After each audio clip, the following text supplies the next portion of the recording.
Here's the thing about smartphones now. Smartphones arrived just before the US fertility rate plunged. One study says it's a direct cause. The US fertility rate has been trending down for decades, leaving researchers and policymakers searching for causes that may help pinpoint solutions. There have been all kinds of theories, including soaring costs of childcare, the rise of birth control, and even the role of car seat regulations. Yeah.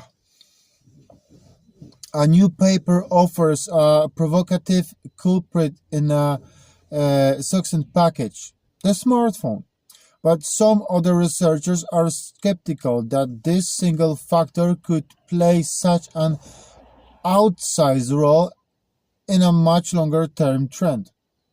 2007 marked a particularly significant inflection point in the US fertility rate, said Kathleen Myers, an economist with Middlebury College and the National Bureau of Economic Research, who is the lead author on the new paper.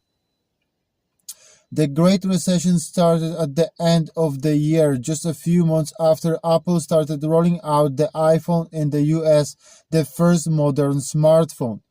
We initially all just assumed it was the global recession. Births have long been known to be pro-cyclical, and so the conventional wisdom was they'll come back up, she said. Then we had a baby-less recovery. In the years since, Myers said she would often raise the topic of iGen, a name for the first generation to grow up entirely in a world with smartphones around the dinner table, and wonder about the drop in so-called risky behaviors in the group, who tend to have less sex and use fewer substances.